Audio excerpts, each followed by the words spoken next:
नमस्कार. मी मनीषा वामन.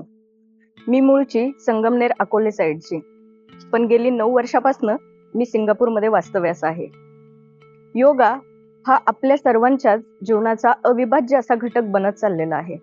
आजकालच्या धावपळीच्या दुनियेत मानसिक ताणतणाव, शारीरिक ताणतणाव ह्या सर्व गोष्टींमध्ये आपण इतकं गुरफटून गेलोय की आपल्याला समजतच नाहीये आपण कोण आहोत, आपल्याला नक्की करायचं काय, आपल्या जीवनाचं ध्येय काय आहे.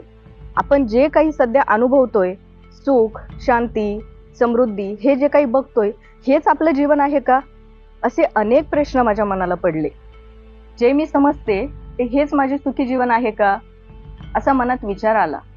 मग नंतर ठरवलं की माझ्याकडे वेळ आहे, पैसा आहे, मग एक योगा क्लास जॉईन करून बघूयात का? मग मी यूट्यूबवर योगा क्लास जॉईन केला. आत्ताच्या डिजिटल दुनियेत सर्व काही मिळणं सोपं झालंय. यूट्यूबचं करता करता नंतर मग विचार आला की आपण ऑनलाईन योगा क्लास जॉईन करूयात. तोही जॉईन केला. मी एक नाही असे अनेक ऑनलाईन योगा क्लास जॉईन करून बघितले, पण समाधान मात्र मला कुठेही मिळालं नाही. मला ज्या प्रश्नाचं उत्तर हवं होतं ते मला मिळेना.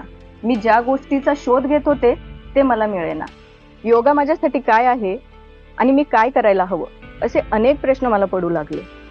मग मी ठरवलं की नाही, मला या सर्व प्रश्नांची उत्तरं सापडली पाहिजे.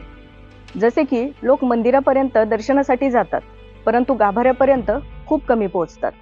तसंच मलाही आता या गाभाऱ्यापर्यंत पोहोचणं गरजेचं वाटू लागलं. मग मी ठरवलं, नाही, आता गाभाऱ्यापर्यंत पोहोचणं गरजेचंच आहे आणि मला जायलाच हवं. मग घरामध्ये चर्चा सुरू झाली. जायचं तर कसं जायचं आणि कुठे जायचं? माझे मिस्टर श्री किशोर वामन आणि मुली जान्हवी आणि अहिल्या यांनीही लगेचच होकार दिला. आणि मग मी ठरवलं की नाही, आता मला गाभाऱ्यात पोचायचं आहे. आणि अशा पद्धतीने मी कैवल्यधाम लोणावळा या ठिकाणी पोहोचले.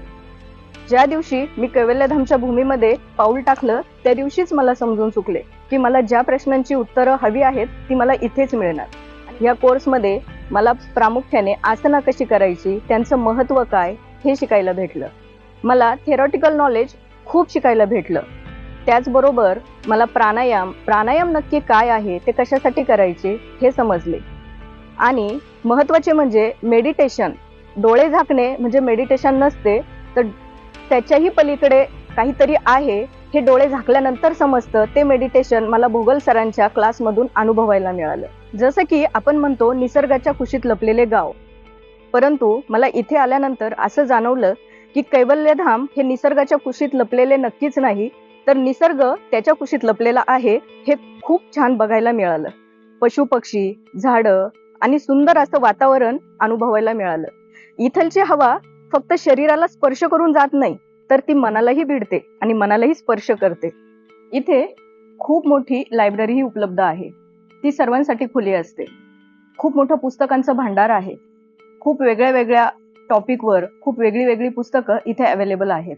इथे हॉस्पिटल आहे आणि ह्या हॉस्पिटलचं वैशिष्ट्य म्हणजे इथली पेशंट हसतमुख दिसतात, कारण ती त्यांची ट्रीटमेंट ही योगिक पद्धतीने घेतात. त्याचबरोबर इथे अन्नपूर्णा आहे. अन्नपूर्णामध्ये सर्वांना पौष्टिक असं सात्विक भोजन मिळते आणि त्यामुळे सर्वजण त्याचा आनंद घेतात. कैवल्यधाम हा माझ्यासाठी एक अनुभव आहे. हा मी शब्दात व्यक्त नाही करू शकत. मला असं वाटतं की प्रत्येकाने हा अनुभव आयुष्यामध्ये घ्यायला हवा. जे कोणी योगाच्या रिलेटेड असतील किंवा जे कोणी ज्यांना करायची इच्छा असेल त्यांनी नक्कीच एकदा कैवल्यधामला भेट द्यावा आणि हा अनुभव अनुभवावा. धन्यवाद.